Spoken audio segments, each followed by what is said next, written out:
Children, have you ever felt your heart tighten because of someone else's tears? A new story is coming. It is called The Little Wolf and the Tears of Others. The Little Wolf and the Tears of Others, about empathy. It was winter.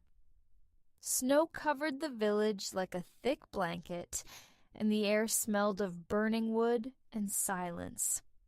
Logs crackled in the stove, their reddish glow dancing across the walls of the room.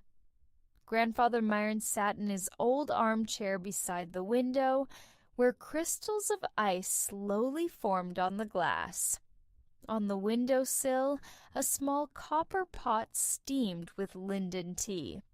Anna, Luca, and Mara huddled close to him, wrapped in a large wool blanket. "My children," said Grandfather Miron in his warm voice, "today we will talk about the heart that does not feel only for itself, but also for others." Anna looked up with curiosity. "About love, Grandpa?" "Not only about love, my little one, about something even deeper, empathy." The fire crackled, as if giving a sign that the story could begin.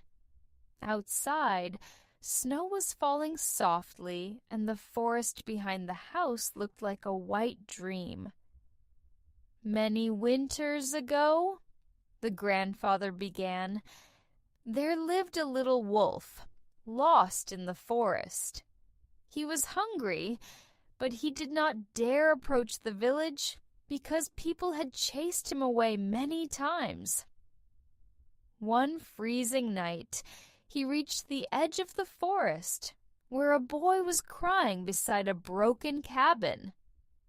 "Why are you crying?" asked the wolf.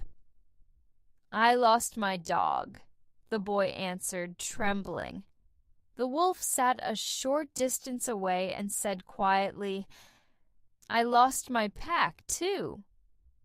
For a moment, the silence between them was stronger than the cold. The boy felt that the wolf did not want to harm him, and the wolf understood that the boy was not judging him. That night, they slept close to one another under the same roof of stars. In the morning, the boy walked the wolf to the edge of the forest. From far away, other wolves could be heard calling him. The little wolf turned once, lifted his head, and let out a short howl, like a farewell. From that day on, every winter evening, the same howl could be heard at the edge of the village. Not a howl of fear, but one of gratitude. When Grandfather Miron finished the story, the stove crackled like a living heart. "Grandpa, I think people are like the wolf, too," Luca said softly. "Sometimes they are just afraid." "That is true, my boy," Myron smiled. "Empathy is the bridge that crosses fear." Then he suggested a game. The game of open hearts. Close your eyes and think of someone who has hurt you. Imagine holding their hand without saying anything.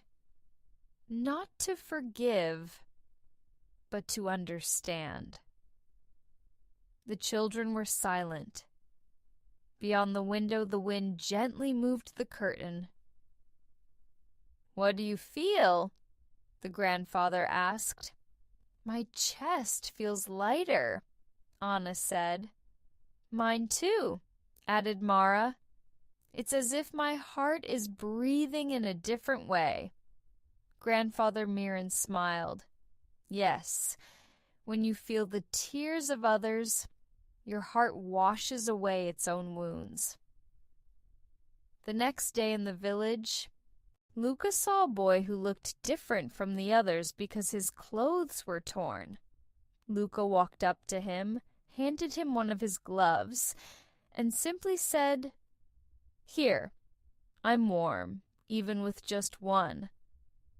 The boy looked at him for a long moment, and Luca felt a gentle warmth in his chest, like a flame without smoke.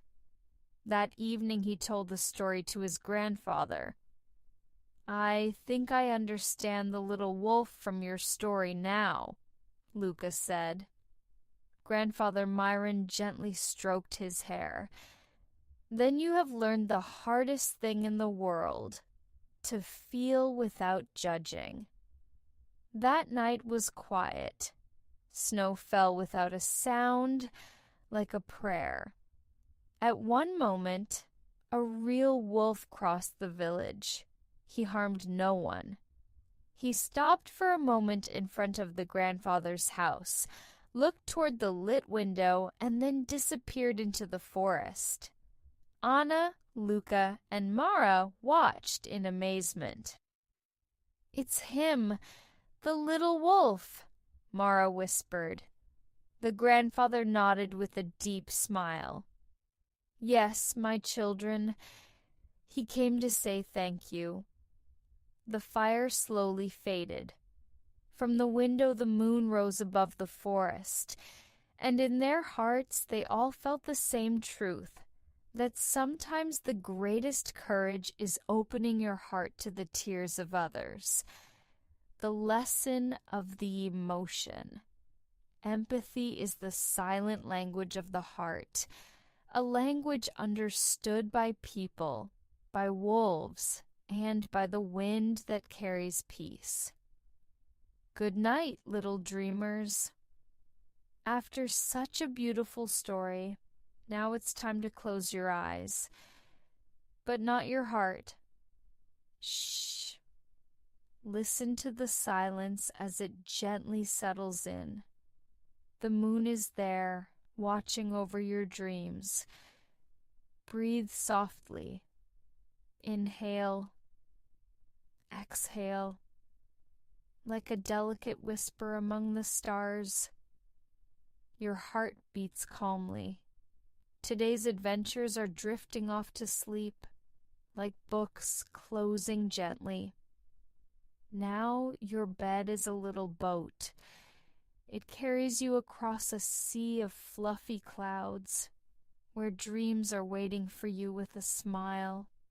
If a special dream comes to you tonight, hold it close.